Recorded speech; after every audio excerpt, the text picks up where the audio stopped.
Attorney Russell Jackman is a 1994 graduate of McGeorge School of Law, University of the Pacific.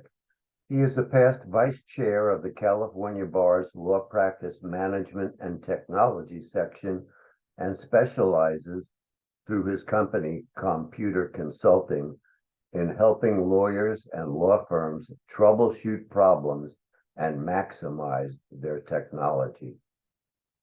Blei is the director of the Institute for Integral Enneagram Studies, president of Optimized Results, and author of Kind Ambition, Practical Steps to Achieve Success Without Losing Your Soul, as well as the upcoming sequel, Kind Ambition 2, Neuroscience, Linguistics, and Behavior.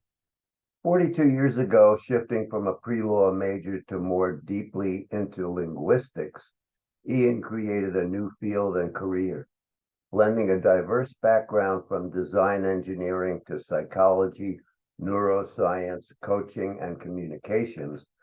Ian demystifies communication, interaction, and relationships, and for over 35 years, he has helped countless companies save millions of dollars while boosting productivity. Ian's mixture of interrelated systems thinking with a pragmatic cognitive linguistic approach has proven unanimously successful regardless of size or type of industry. Along with consulting, speaking, and writing, Ian conducts seminars and workshops throughout the U.S. His website is www.ianblei.com. Hello, I am Russell Jackman, and I've been a practicing attorney for over 30 years. One of the major problems that lawyers face in today's society is the element of civility of attorneys, both towards other attorneys and towards their own staff and the court. And that has been something that's been severely lacking, especially in the days following the pandemic.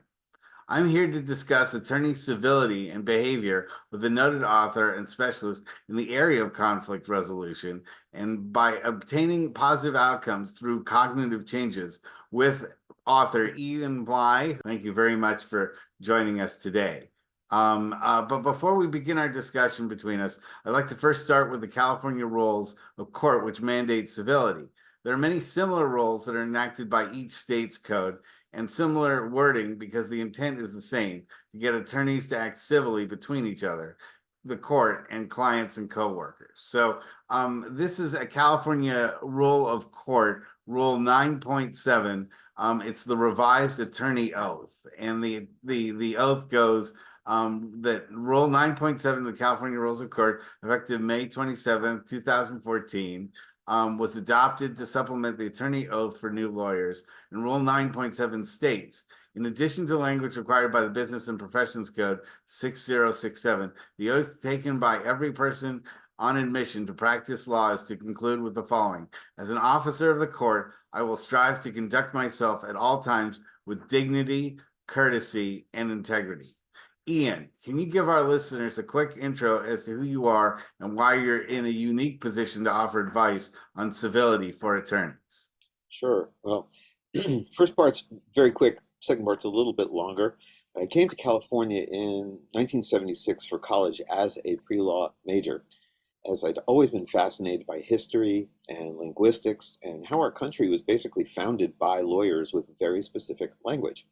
And over time, I got more and more interested in the linguistic side and how it meshed with behavioral analysis. And I started shifting my work to focus there, as I really enjoy resolving conflicts. And early on, I saw how engineers and artists had completely different languages and ways of communicating and had a really hard time working together. I thought, hey, if I could learn each language, I could be a conduit and help both sides work together more effectively. And this concept sort of expanded as I saw more and more fields who needed to work together, but had these enormous linguistic, social, cultural differences. Very often they'd have these preconceived notions and built-in biases about one another, and it kept them at arm's length and in a pretty adversarial state of mind. So solving this situation was a very inspiring challenge. And over the next few years, I developed a model and a system for mapping perceptions to perspectives, and those perspectives to how a person thinks, feels, and uses language. And since one of my personal values is pragmatism, and I was seeing so many of these platitudes about what you should or shouldn't do, and nobody saying how to do it, it pushed me to come up with ways to convey that how to people. Great ideas are really just great ideas until we implement them. So the how is really important. And so, okay, experiment. I took this into consulting and organizational development, and it was really fantastically successful. I'll give you an example. One retail organization I worked with was struggling to be profitable, typical. They were in about the 386K range annual and needed about 500K to keep the lights burning and pay people. So when I walked in, the first thing I noticed was a total lack of civility. Boom. It was that culture of the harsh, competitive retail world, and it was creating this grind that everybody was dealing with. So started using my model to get inside the heads of everybody and getting them to open up to me about what worked, what didn't work in their jobs, and help them to actually understand one another better so they could operate more effectively as a team. And within 18 months, we went from 386K to 1.2 million. So I figured, okay, this works. After numerous instances of this kind of advancement, by 1999 is like, okay, I'm going to center all my work on facilitating better interactions and communication, which led to happier, more successful people. So working with attorneys in this area brought up this issue around aggressive adversarial training versus civility as, once again, actually a hindrance to income. That's always a great way to get attention. It's like, oh my gosh. And as you said earlier, Russell, the revised attorney oath states striving to conduct yourself with dignity, courtesy, and integrity. And yet the very nature of the adversarial system seems to undermine this aspiration, which becomes really, really problematic, more problematic than we notice at first. So there are two areas at play, really. There's the interactions between colleagues and the interactions with the opposition. I'm going to throw you up a slide. Okay, put simply, how we interact with attorneys on both sides, the judiciary and clients, it all impacts our success or our failure. And rather than just giving lip service to the rule, what if we can show you some really significant advantages and benefits? So let's start with colleagues. In a highly competitive environment, we can often sink into a combative mentality, and this affects that civility, of course. And it can even affect integrity when it comes to cutting corners, communicating or sharing or not sharing information. The problem is that this kind of infighting is counterproductive to the actual desired outcome. To borrow from a sports metaphor, you don't really tackle your own teammate and hope to win the game. So what tends to work the best is a kind of a hybrid called coopetition. This is a borrowed term, I think, from motorsports, where a team will have multiple drivers, multiple cars, multiple crews, and yet they have a free flow of information within the organization. And everyone has access to these needed resources, and the competition becomes purely merit-based, each car and driver competing with each other, but with the same overall access to information, if you will. And I'm going to give you another fun example of how this ends up looking. So you visualize two boats aiming to win a race across a river. And one boat has everyone pulling their oars together, and the other boat has everyone fighting over the oars and who gets to sit where in the boat. And it's pretty obvious who's going to win that race. And that really is, in a nutshell, where it comes down to. So working with each other in the most civil and helpful way is a win for the team. And facilitating that win gets you noticed in a much more positive way, because scorched earth isn't always the best option. The second area can be way more about immediate income, if you will. Because as we know, statistically, settlements are generally preferable to trials. And so they end the conflict faster, they're more cost effective. You know what the dollar amount of the award's going to be. There's less stress, important for everybody concerned, more predictability, more confidentiality. And these settlements are definitely going to be much more about superior negotiation skills and understanding your opposition rather than adversarial aggression. Being able to almost read someone's mind gives you advantages far beyond that one sledgehammer. So, to make everyone's lives easier and increase more predictable, stable income, these are the skills we want to sharpen. Now, attorneys, often resist these sort of things because they always say, "Well, I'm most interested in myself and making sure that I take care of myself and my own bottom line," and they aren't looking to be part of a team. Teamwork's not really emphasized much in law school. When most people are going to law school, and then even when they get into a firm or whatever, a lot of attorneys are put on an island by themselves and told to, make it happen. And, that I think helps breed sort of this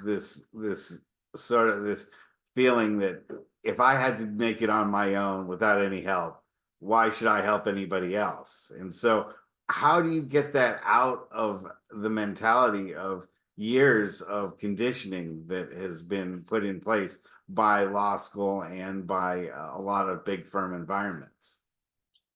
Fantastic. I mean, you nailed it. You nailed it. It's going to start with a mindset shift because any successful action generally is going to start there. And we first need to bring to the issue to top of mind awareness because it's a cultural habit. Like you said, it's going back to school and it's been there for a long time. So a lot of it is very likely unconscious.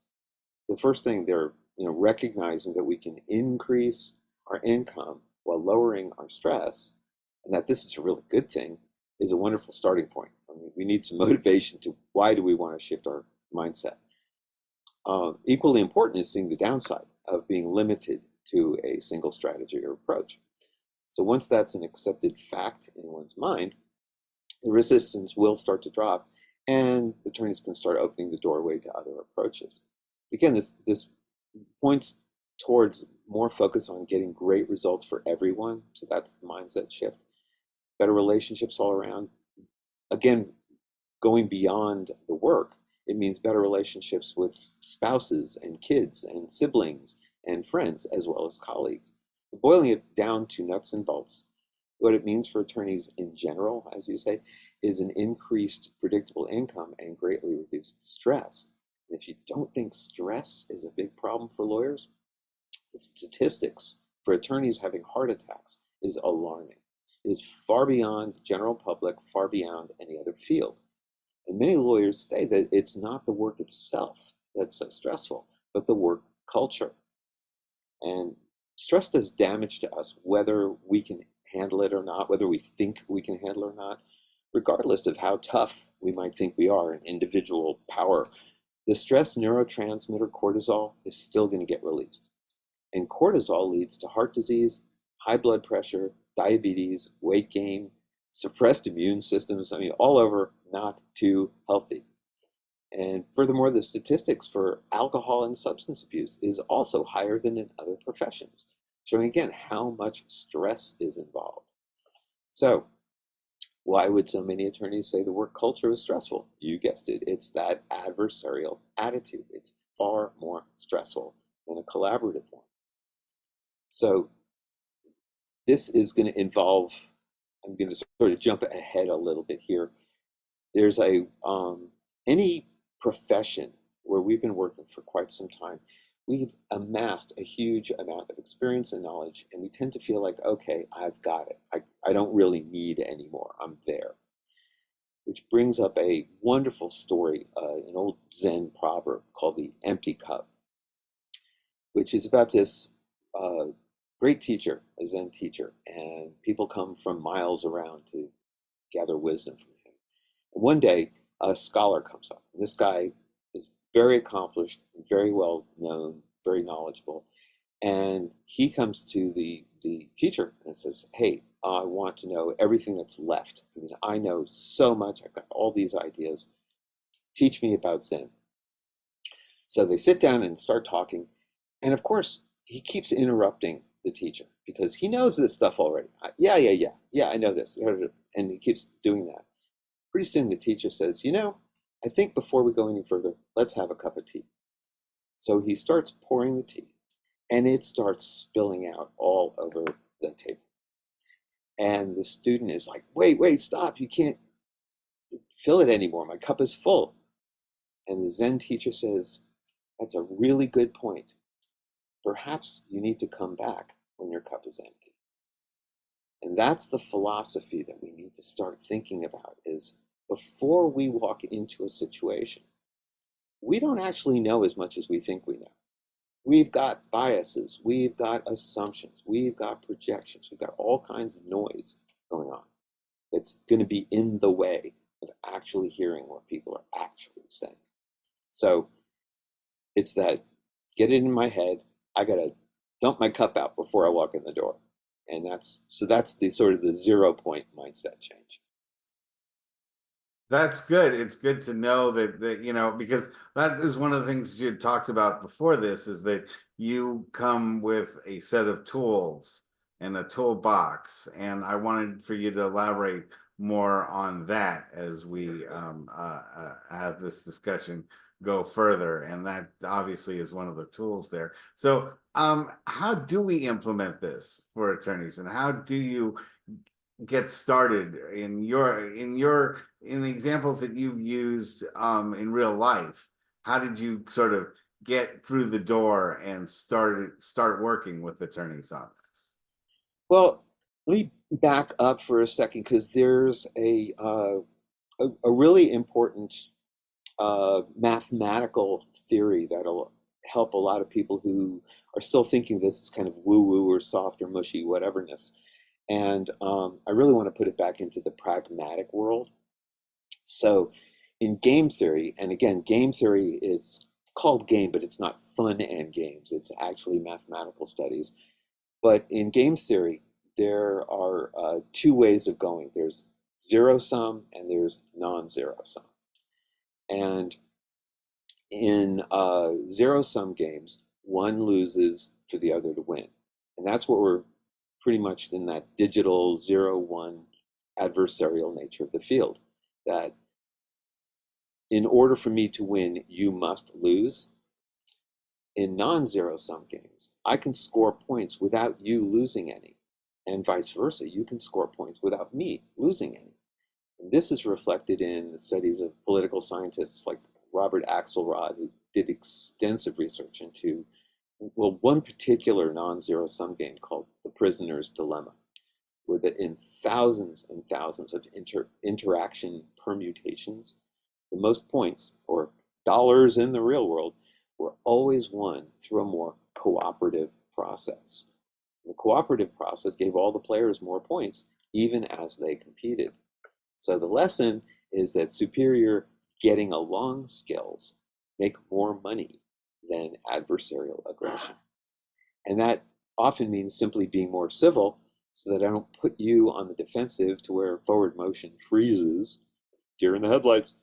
There's a more collaborative mindset involved. So sort of have to get into that collaborative mindset and understand that there's not going to be a loss. Another example of a non-zero sum situation would be, let's say we have one country with an excess of bananas trading with another country that has an excess of apples. They both win, and they both get what they needed from the other one, and nobody has to go away burned. So it is possible to have everybody come away from the situation not scorched earth. And once people start to understand that they're not the same thing, it starts to loosen up the screws just a little bit. Don't you think, however, not to interrupt, but don't you think during as we entered into the pandemic era, and certainly given the attitude of the last president we had, who just told in his Christmas address, not to get overly political, for his opponents to all go to hell, that there's been from the top sort of this message that no, you don't have to be civil. You should be going for the zero sum. Scorched earth. If I don't get what I want, then everything has to be destroyed. And I don't want to have any compromise with anybody. I mean, we've been living in a political era, especially in Congress, where anything that was brought up by the Democrats was automatically opposed by the Republicans. And so it's kind of interesting that we have this dichotomy from the highest level of law and politics, that no compromise can be met. Yet you're telling us now we got to compromise and learn how to work with each other on a lower level. How do we deal with that dichotomy? Excellent. It's definitely, we have sort of done a 180, which is unfortunate in terms of our cultural development. As we ascend, if you will, in terms of development, we move up from the lowest levels of consciousness, which is basically survival, kill or be killed thinking, up to where we started realizing early on, let's say almost 1,000,000 years ago, that if we banded together, we were less likely to get eaten by wild animals. And that banding together got bigger and bigger and bigger. Then what happened was certain individuals decided what they wanted to do was they wanted individual power over others. And power here we're going to call a synonym of dominance, which is not my personal definition of power at all. But that being able to dominate others means you have to be that predator animal attacking the individual cave people, right? So them banding together to protect themselves is a bad idea. The first thing you need to do is divide them, because divide and conquer, right? So that was the plan. Divide, divide, divide, divide. And it's all about getting divisive so somebody could control. But if we don't want to be dominated and controlled, we have to band together, just like we did almost 1,000,000 years ago against the saber-toothed tigers, right? So remembering that we actually did better earlier. And if you want to go with the political scenario, look at the largest steps we've taken forward in development of the country. They were always a result of collaboration and cooperation.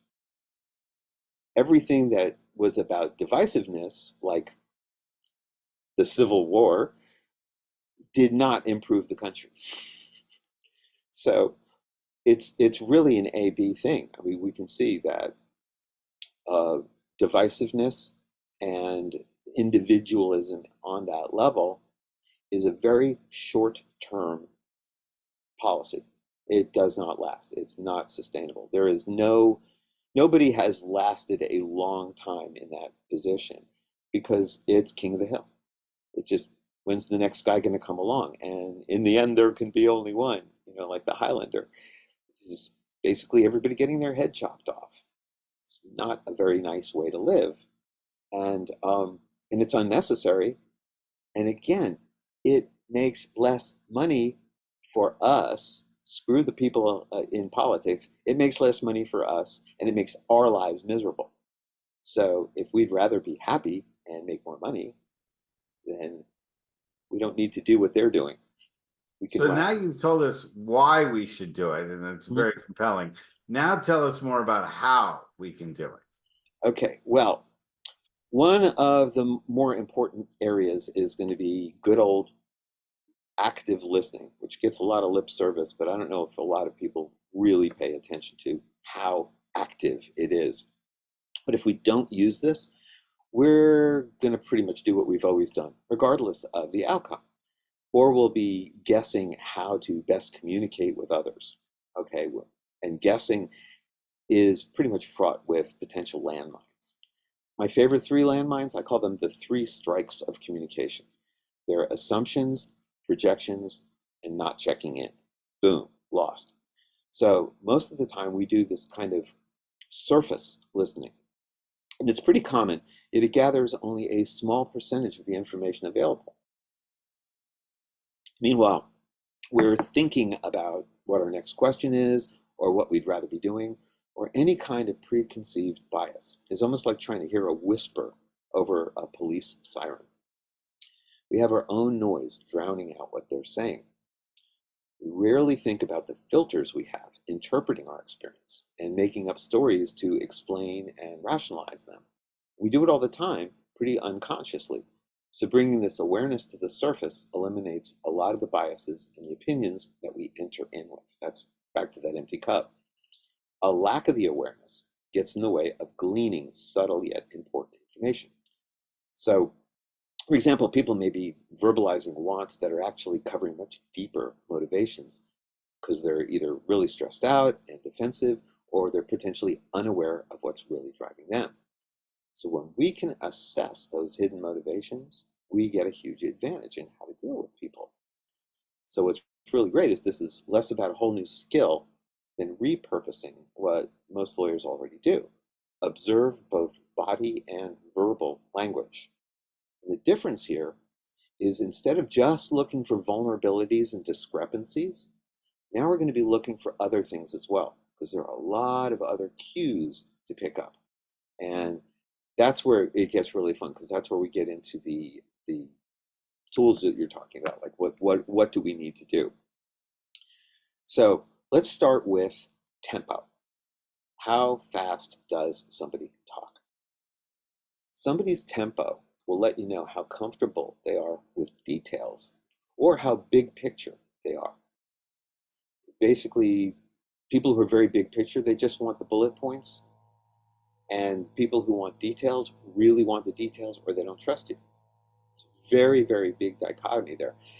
It also gives you clues as to whether they're more visual, they're more auditory, or they're kinesthetic in how they think and how they process information, just by how fast they talk.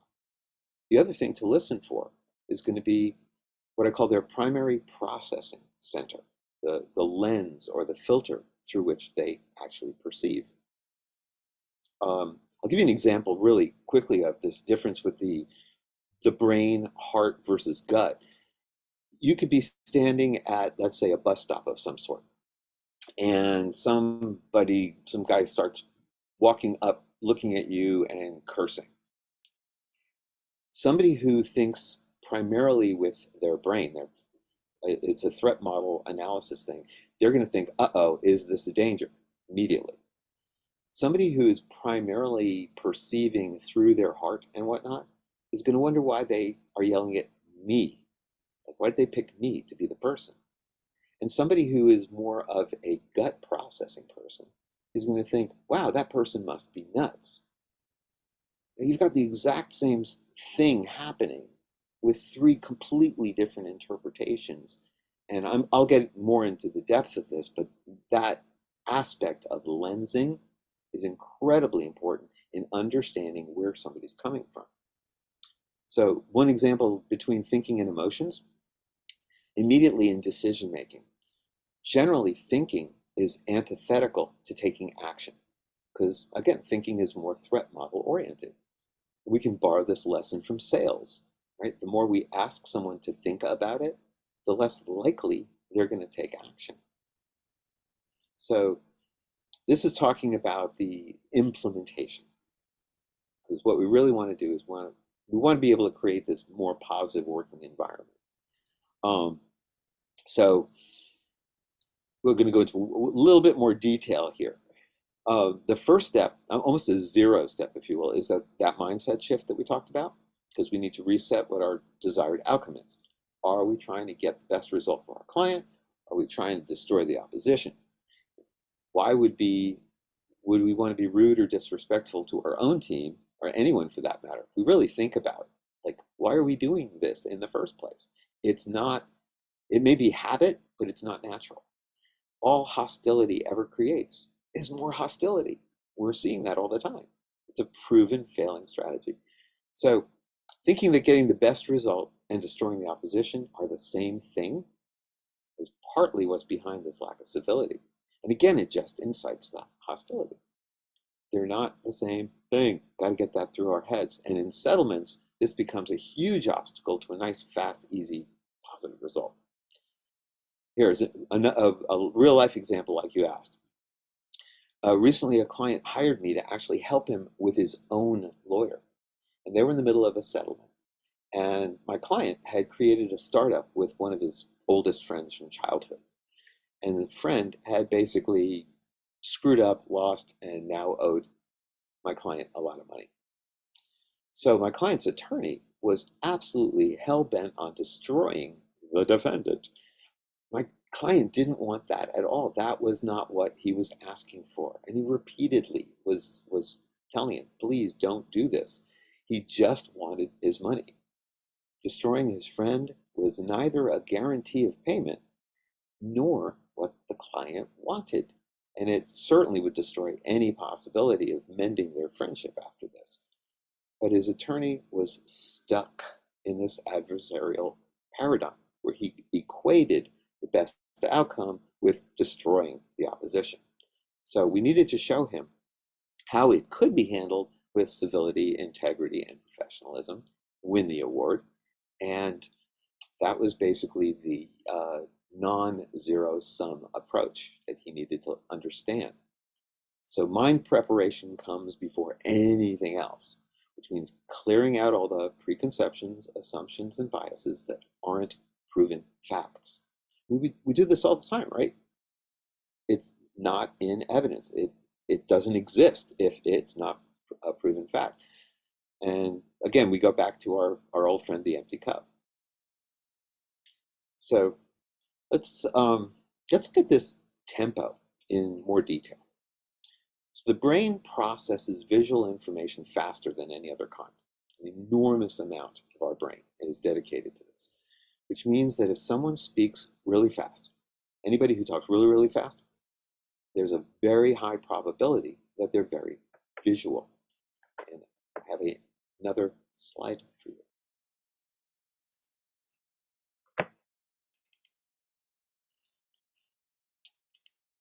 Okay, and this means that they're much more likely to be very big picture oriented, and details are actually going to put them off.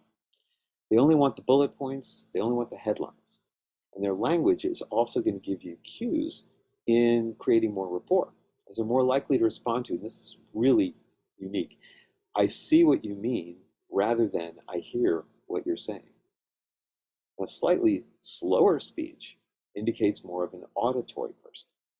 So they'll have less resistance to details, and hear a little bit more, and they'll respond much better to I hear what you're saying than I see what you mean. If you listen specifically for these cues from them, it basically forces that active listening style mentioned earlier. So this is the tool that you use to actually implement the listening style. So if we go to even slower speech, that's often a sign of a more kinesthetic person who kind of absorbs information, almost as if it was through their body. And they're usually far more okay with details. Sometimes they're incredibly detail-oriented, and they may vacillate between seeing what you mean, hearing what you're saying, and I get it or I understand. So it's not absolute. I mean, pace and tempo are going to get you in the zip code, but there are definitely more things to listen for. A person's primary processing abilities generally have three ways of taking information. As I said, there's this brain thing, there's this heart thing, and there's this gut thing. And of course, they're all connected to your brain, but they're connected to different parts of your brain. The heart stuff that I'm talking about is primarily a huge amount of cardiac ganglia that attaches to your midbrain, not your prefrontal cortex. And same with all the gut processing. It's not connecting to your logic center. So there's other ways of taking in the information, which frustrates people who are very, very logical. And they're like, why are they saying that? Because they feel it. So here I'll give you a model of what it kind of looks like. So, okay, here we have brain-centric processing is basically this threat model analyst, seeing what can go wrong, worst case scenarios, best cases, becoming kind of a strategic problem solver. You'll find that a lot of engineers to be kind of in that area.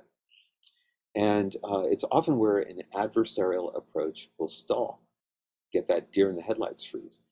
If the situation is such that avoiding pain is their motivation, then a more factual, authentic presentation is going to earn more trust, because that's what they want. They want all the cards on the table. Anything you don't tell them, they're immediately thinking, okay, you're hiding something. And since security is paramount, you want to listen for verbal cues that indicate this filter, a filter of security and safety. Are they looking at what could go wrong? Are they creating worst case scenarios? This is really useful information. Now, all the way on the other side, we have the heart-centric process, which is primarily image and feelings oriented. How they're perceived by others is paramount. And this is where needs become the filtering motivation. This will include the need to be thought of well, the need to feel important, so on. It's all going to come out in verbal cues when we're listening for them. So framing action in a way that draws on their aspirations and how they'll look will inspire them actually taking action. In some cases, looking bad is enough of a deterrent to inspire taking action. So we can use both sides of that coin.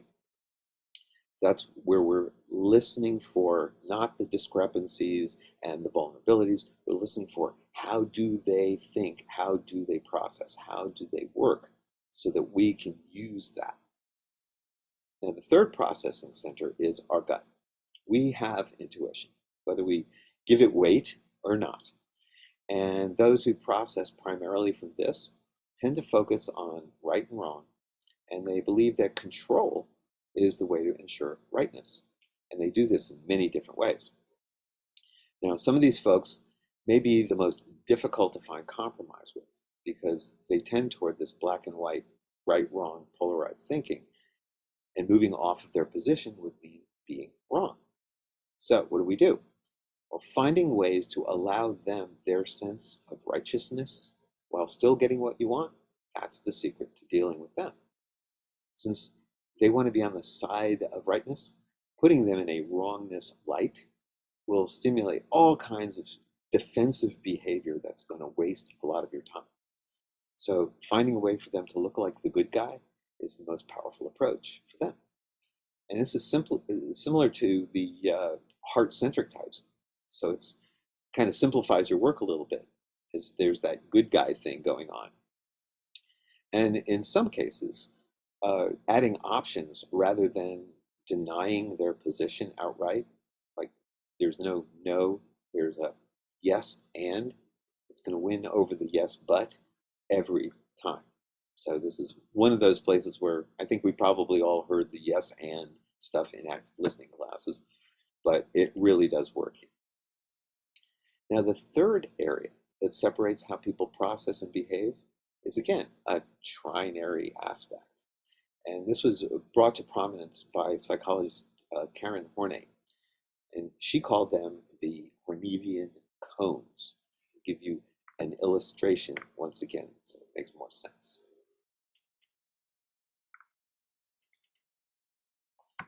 So these illustrate how we interact with one another. And although we may have noticed this in the past, observing more intentionally gives us more tools.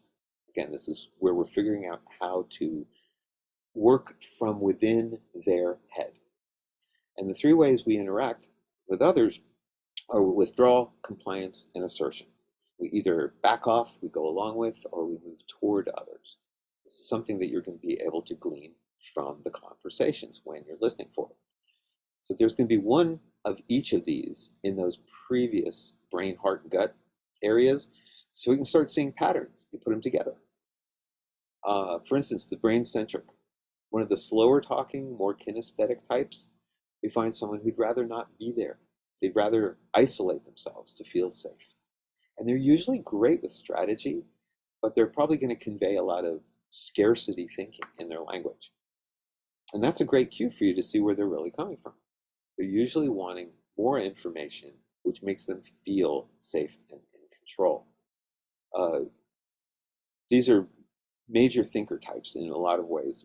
Some of the geniuses we've known in the past, like Hawking and Einstein and chess masters, very often are this typology. Now, a medium tempo brain-centric type is often very fixed things minded. They're going to respond well to co-creating plans of action. So there's going to be your wedge inward. They'll go along with others if that seems to be the safest course of action. That's the presentation you want to work with. Coming from a what might go wrong perspective, they can be paralyzed by fear or engage problem solving, depending on how safe they feel. So that's where you want to be working with them, is ensuring that all the T's are crossed and all the I's are dotted.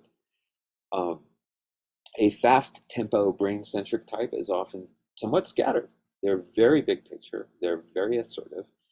They love future planning, and they feel trapped standing still. These are the Robin Williams and Anthony Bourdains of the world. We need to offer them options and choices or they shut down. They just can't stand criticism. So that's going to be a big button for them that you can catch. So we need to exercise that yes and versus the yes but once again. And in fact, it generally helps with anyone who's getting defensive. Let's just put it out there. Anyone who's getting defensive, yes, and come up with options along with their suggestion.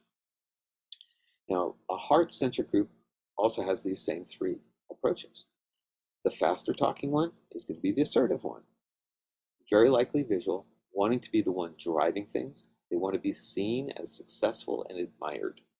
So if we can ask questions that lead them to volunteer what we wanted to tell them, they're more likely to go with the plan. It was their idea. So when we're not in trial, leading questions are not only allowed, they're super useful. And the medium tempo member of the group is also more compliant. They're much more of the go along to get along minded. Likely to be as auditory as visual. They're mostly focused on how they'll come across as a person. So they want to be liked even more than they want to be admired. There's a subtle difference there. You want to be able to appeal to the right thing. Using language that's more connective than divisive is definitely going to be the best tool with them. Finally, the withdrawing member of this group can be an exception to some of our observations. They're a little tricky. They may be quite visual or not. They may speak very quickly or not. What helps you to determine where they're coming from is going to be much, much more about the actual content of what they say rather than how they say it. So again, super duper listening skills. These folks tend to be focused on what's missing in the moment. They're very, very glass, half empty perspectives. They often feel like oddballs or outcasts, and at the same time, like they're really unique. So whatever we can do to acknowledge that sense of uniqueness and help them feel accepted brings them over and will go a long way to putting them at ease. And when they're at ease, they're far easier to work with. So finally, we get to these gut folks, the rightness-oriented ones. We again get to the three areas of the Hornevian cones. Although we have that one that can go in different directions. And the easiest to see right away is the assertive, my way or the highway mentality. Russell, your earlier question brought up a lot of these folks. Force of will is big for them. They move toward others, generally are not crazy about details, and they just want to be on top regardless of anything else. They're often seen as tanks or steamrollers as they just trample whatever is in their way. If there are rules to follow, they're the ones who get to make them, or else they're going to break them. Everyone else has to follow the rules, not them. Again, asking the right questions to have them arrive at what you suggested is far more effective than suggesting anything. They're just going to resist it because they know more than you. They feel very strongly that they have the patent on what's right, how to make it happen, and why they should be in charge. Now, there's a slight difference in these folks versus another gut type. Again, it's one of those very subtle shifts between being admired, being liked, as this is more focused on doing what's right according to established rules, not making the rules, but following them. Where the more assertive one makes the rules you're supposed to follow, those more compliant types want to adhere to rules that are already established. And they prefer to rely on kind of a higher power authority than taking responsibility for making the rules. You might actually think of them more as police than firefighters if you're thinking about people out there in the world. The police are more likely to say they're just following the rules, doing what the book says to do, and firefighters are more likely to show their fearless toughness. So there's the difference there. Now, the last of these three gut-centric types is the withdrawing type, and they're going to talk the slowest. As a matter of fact, their communication style is often called saga, because they can get so enmeshed in irrelevant details that a 2-minute story could take 20 minutes. I'm sure you have experience with these people. It's like you're wondering if your tan is going to fade while they're telling you it. Their version of control is monopolizing your time. And they're doing it unconsciously. They're often the nicest people with the nicest motivations, and they just want everyone to just get along. They're incredibly conflict avoidant. That's what's going to show up. But unfortunately, all the ways they control things end up being passive aggressive, which can actually create more conflict than it avoids. So they come across as a bit of a paradox. That's amazing stuff to think about, and there's a whole lot of material there. But I wanted to sort of put in what I think is always the complicated part of that diagram that you just gave, which is that when anger is mixed within all of that, that's where you, I think, get everything that you talk about there requires a lot of patience and a lot of calmness to be able to process what's going on. And when legal issues get really heated, especially when there's a lot of money involved or somebody's freedom involved, then you get a lot of anger. And that's where, and I see that anger transferred not just to the opposition, but throughout the entire law office. How can people come up with limits and a way to control that anger without having it spill over and create the collateral damage that it does? And I know there's not, if there's a perfect answer for anger, you'd probably be the richest man in the world. But what advice do you have for attorneys that have to cope with the anger side of things and keeping that from poisoning their ability to do the things that you're just saying right here?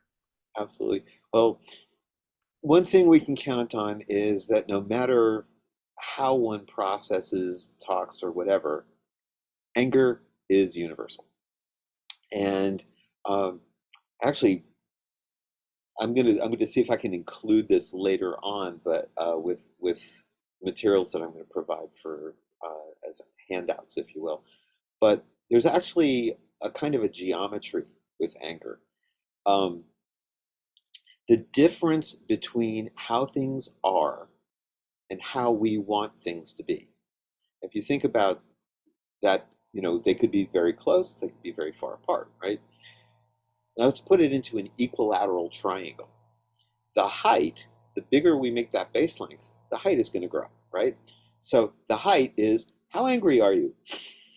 It also works for disappointment, frustration, and anxiety, all the same stuff. The bigger the distance between the two, the higher the amplitude of your anger. So one thing God, this is going to sound old, but the serenity prayer is really helpful in remembering, what can I change? What can't I? Be smart enough to know what the difference is. And you can move the two ends, the two vertices of the base closer together that way. But what it really does take, as you said, you get the feeling of anger, but there's a very important thing for everyone to think about, and that is, why am I angry? Really, why? And it's going to come back to this distance thing again. The next question is, will my anger solve the problem? That's the piece that we need to be putting in, because otherwise we're not thinking. We're just reacting. Our brain is useless to us. We're, the kneecap with a rubber hammer, which isn't the way we need to win cases. We need to be using this thing between our ears. And the ability to say, whoa, I'm getting really angry about this. Let me take a minute, is one of the most powerful skill sets anybody can have. A moment of mindfulness, if you will, that just allows you to just ask yourself the question, wait a second, let me think about my thinking. It was I believe that was Alan Watts's definition of mindfulness. Let me think about my thinking for a minute here. Why am I thinking what I'm thinking? And so that's something that I think needs to probably come from the top, in terms of, if you're going to talk to your team, this is what you need to convey to your team. You need to basically get across to them, hey guys, what we want to be doing here is winning cases. Anger doesn't win cases. Let's look at that. Has anger ever won a case? Obviously not. That's not what does it. So let's think about what we really want. And if we have anger, maybe we can do something useful with it, maybe something later on. It's a great form of energy. It's very motivating. Gives you a lot of energy. But what you do with it is everything. I mean, Gandhi did some pretty cool stuff with his anger. Martin Luther King did some pretty cool stuff with his anger. It's possible to create huge change if it's directed in the right place. So I think that's really what it comes down to, is that people need to be more understanding of what anger is. And very often it's a defensive cover for fear. Very often. Somebody cuts you off. For a split second, they scared the heck out of you. And right after that split second, you're furious with them. It feels more powerful. It feels more secure and comfortable to be angry than to be scared. So we do a quick, sleight of hand, if you will, sleight of mind with that, to shift it over. And recognizing that we're doing that lets us go. We get to address the actual problem, which is that we were scared. And what are we scared about? Now we're looking at, what are we scared about? Can I do something about it? We're back to problem solving instead of reacting. That's great. Well, we have a few more minutes to go. I'd like to have you kind of wrap this up and just say, a little bit more about how people could get a hold of you if they're interested in contacting you, and what materials you have out there for our audience to follow up more on this very important subject. Absolutely, because what we're shooting for, and again, there's this aspect of, like, is this a whole new thing? I'm going to have to do this whole new weird way of being and whatnot. And in fact, it's really not that different. It's going to be utilizing the skills that everybody already is working with, but they're going to repurpose the skills a little bit. I have another illustration that one picture is worth 1,000 words. This is one of those wonderful repurposing ideas of a fantastic hunter trading his rifle for a camera. It doesn't take anything away from your skill set. It only adds to your tools. So that's one of the things that we need to be really conveying is we're just going to be repurposing instead of only looking for inconsistencies or vulnerabilities. Now we're going to be looking at tone. We're going to be looking at tempo. We're going to be looking at the language and how they say things. Are they,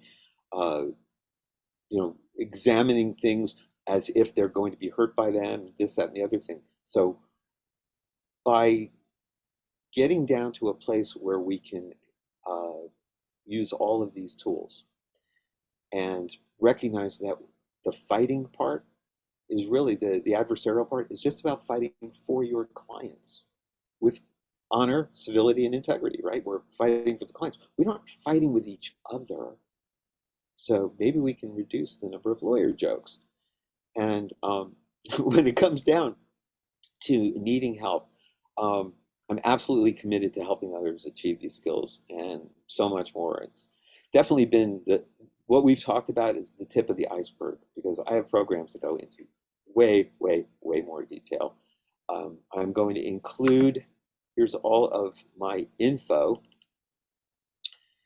And in addition to this, I'm going to supply you guys with a list of some citations for looking into the correlations of stress, heart attacks, and the field of attorneys. And also some stuff on game theory, non-zero versus zero sum, and the advantages to non-zero sum over pure adversarial. And finally, I have a huge number of articles. Actually, a lot of them are posted on good old LinkedIn on Impulse. So links for those. And of course, my book, which I will also include in there, Kind Ambition, as opposed to Blind Ambition, which is 50 quick little, like it's a bathroom book. No chapter is longer than 3 pages. So each little idea and then some stuff to do and notice. So it's kind of like a little bit of a workbook on how to see that everything we've been taught about kill or be killed is short-term and doesn't last. And cooperation and co-opetition is much, much more sustainable and allows us to accomplish much more. There's an old saying that if you want to go further, you go with others. If you want to go faster, you might want to go by yourself, but faster is not necessarily further. And what we want to do as teams is move further. So it's the, my gosh, Russell, there are so many of these. You can break a stick very easily. Bundle up 100 sticks, try and break that. It's so logical. And all of the fighting and anger and craziness is just that. It's all psychological stuff that's getting in the way of doing your best, of being your best. So why wouldn't we want to be our best? And do you have any final bits of advice that you'd like to give our listeners for this lecture? Basically, I just want to kind of reiterate that compassion gets a bad rap. People think of it as being mushy and easygoing and a pushover and all that kind of craziness. But really what it is it's utilizing far more of our brain. And this has actually been proven. There's a Dr. Doty down in Stanford, who's a neuroscientist, has proven studies that this actually increases your IQ. Here's yet one more benefit.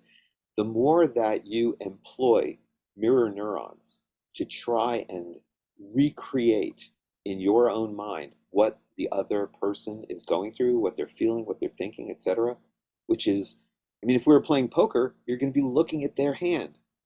You win. So using that aspect, it forces your brain to grow more and more and more white matter, connecting more dots. That corresponds immediately to an increase in IQ, which means you can learn faster, you can do things faster, you can do things better, you can think better.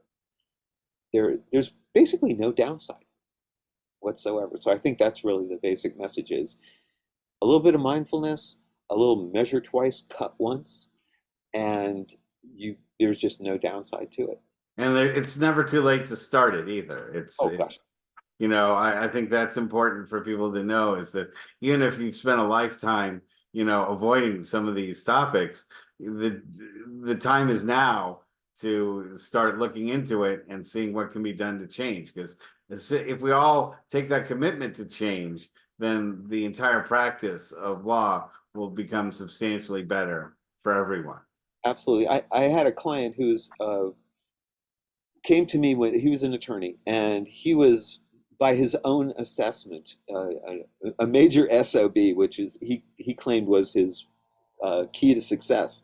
And he was spending way too much time in trials versus settlements, and which meant that it was very unpredictable. He was working for like a year and a half or so on a single case, that kind of thing. And on top of that, he had no relationships in his life, his mother, his sister, friends. And so we worked together, did a 16-week program, basically. And at the end of it, he had successfully transitioned into almost, I don't know, about 90% settlements over trial, and had developed a relationship with his mother, developed a relationship with his sister, and was starting to date. Which was a huge shift for him. So again, who could say no to such great outcomes, right? Well, I'm really glad that we had you in today's talk. I think it's very helpful to the listeners and to the people who are paying attention to this particular lecture to get a lot. They'll get a lot out of it. And I really want to thank you for your contributions today. And we look forward, especially if you have new material, to have you on at a future point in time, giving us another informative talk about things we can do to psychologically change how we practice law. Absolutely. My pleasure, Russell. Thank you so much. This was great. All right. Good evening. All right. Take care.